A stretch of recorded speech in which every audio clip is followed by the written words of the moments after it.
수요일 새벽 하나님께서 우리에게 주시는 말씀, 구약성경 293면에 있는 신명기 21장 1절에서 9절까지의 말씀입니다.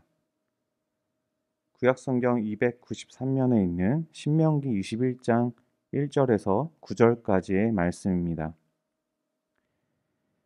내 하나님 여호와께서 내게 주어 차지하게 하신 땅에서 피살된 시체가 들에 엎드러진 것을 발견하고 그 쳐 죽인 자가 누구인지 알지 못하거든 너희의 장로들과 재판장들은 나가서 그 피살된 곳의 사방에 있는 성읍의 원근을 잴 것이요.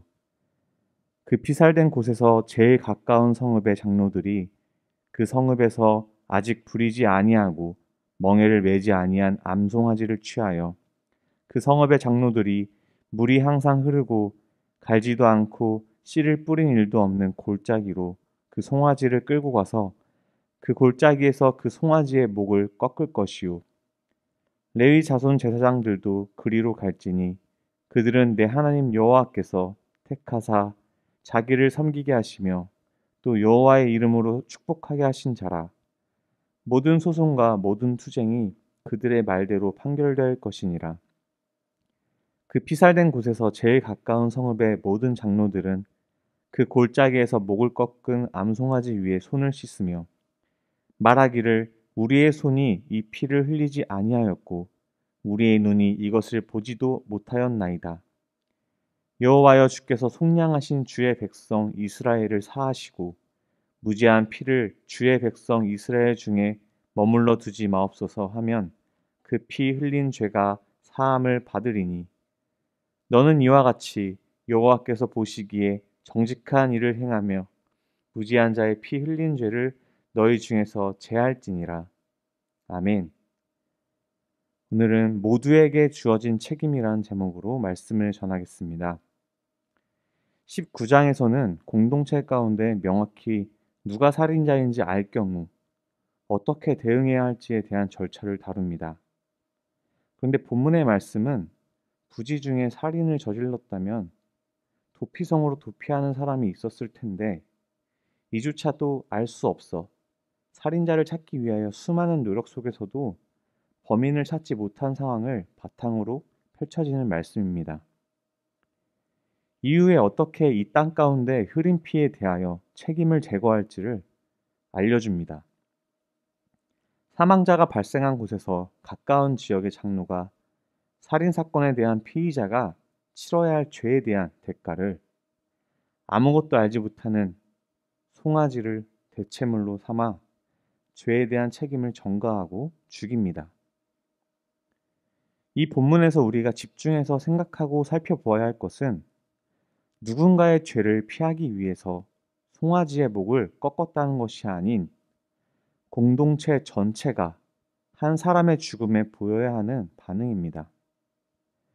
송아지의 목을 꺾는 행위는 하나님에 대한 제사가 아니며 어디선가 이를 지켜보고 있을 가해자에게 살인은 반드시 이 송아지와 같이 단호하게 죽을 것을 경고하는 의미를 가지고 있습니다. 기술과 과학의 발달로 기대 수명이 높아진 오늘날 자신의 수명에는 관심이 높으면서 정작 다른 이의 생명 존엄에 대해서는 별 생각 없이 살아가는 우리의 모습을 바라보게 만듭니다. 코로나뿐만 아니라 각종 사고와 재난 등 여러 이유로 수많은 생명이 꺼져가는 상황 속에서 통계 숫자가 주는 의미가 당장 나에게 주는 피해가 없으면 아무런 반응도 없습니다. 9절 말씀에서 말하는 무죄한 자의 피 흘린 죄라는 것에 대하여도 고민하지 않고 반응하지 않습니다. 하나님께서 우리를 이 땅 가운데 지으실 때 어떻게 지으셨나를 생각해 본다면 이런 반응은 정말 놀라울 뿐입니다. 그렇다면 왜 개인의 문제, 다른 이의 문제를 나도 책임감을 가져야 하는가에 대해서도 고민해 봐야 합니다. 이는 죄가 죄를 낳는 것과 같이 우리 앞에 일어난 죄에 대해서 묵인하거나 방조하는 것을 막고 공동체 가운데 퍼져나갈 입술, 생각, 마음의 죄에 대한 파급력을 차단합니다. 내 옆에 있는 사람이 살인자일지도 모른다는 불안감을 가지고 여러분은 살아갈 수 있겠습니까? 공동체 속에서 함께 우리는 책임의식을 가지고 살아가지 않는다면 결국 이런 일들은 더욱 많아지고 죄가 번져나게 됩니다. 마태복음 5장 13절에서 16절까지의 말씀과 같이 하나님은 개인뿐만 아니라 세상을 함께 살아가며 이루는 공동체에 대해서도 거룩할 것을 말씀하셨습니다. 나만 괜찮고 나만 신실하고 나만 경건하면 되는 것이 아닌 나로 인해 세상에 그리스도의 맛이 나야 하고 나로 인해 세상이 그리스도의 빛으로 물들어야 합니다.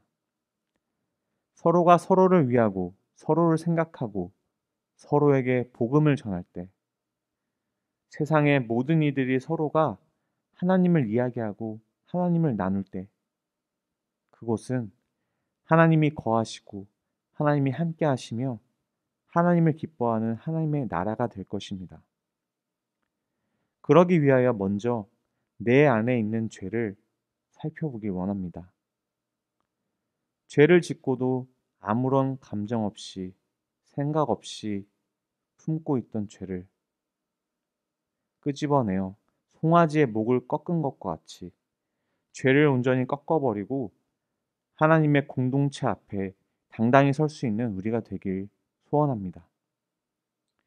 하나님 앞에 매 순간 자신을 돌아보며 주님의 몸된 공동체를 이루어가는 그런 성도님들 되시기를 소망합니다. 기도하겠습니다.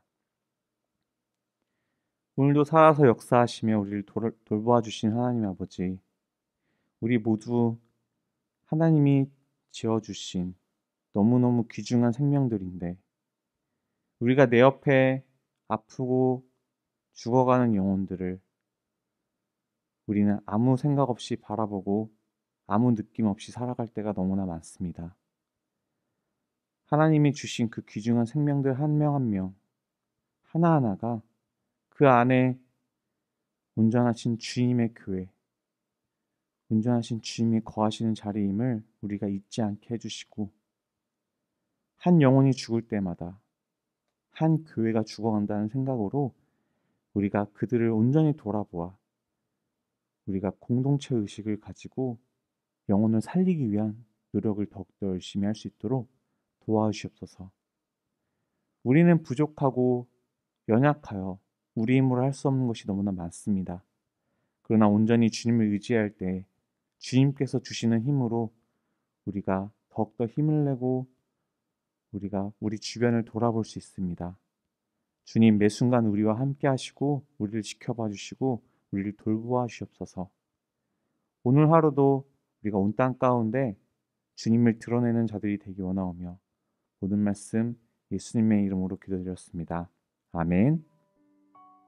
이 시간 앞에 있는 명단을 보시며 함께 기도했으면 합니다.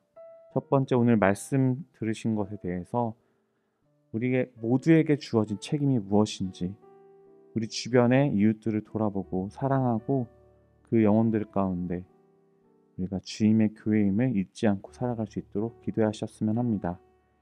두 번째로는 담임 목사님 청빙을 위하여 기도합니다.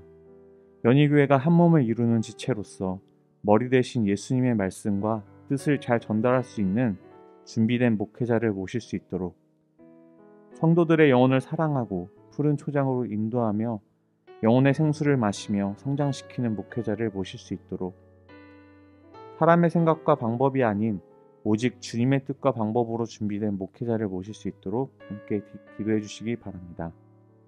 세 번째로 코로나19의 조속적인 종식과 교회와 모든 성도들의 안전을 위해서 네 번째로는 화송 선교사님들을 위해 기도합니다. 최종걸, 지영준 선교사님의 사역과 가정을 위해서 기도해 주시기 바랍니다. 다섯 번째로 환우를 위해 기도합니다. 김명순 권사님 혈액암 건강 회복을 위해서 함께 기도해 주시기 바랍니다. 마지막으로 수험생들을 위하여 기도합니다. 코로나로 인한 어려운 상황 가운데도 12월 3일 수능 시험과 입시 준비를 잘 준비할 수 있도록 앞에 있는 명단을 함께 보시며 기도해 주시기 바랍니다. 함께 기도하시겠습니다.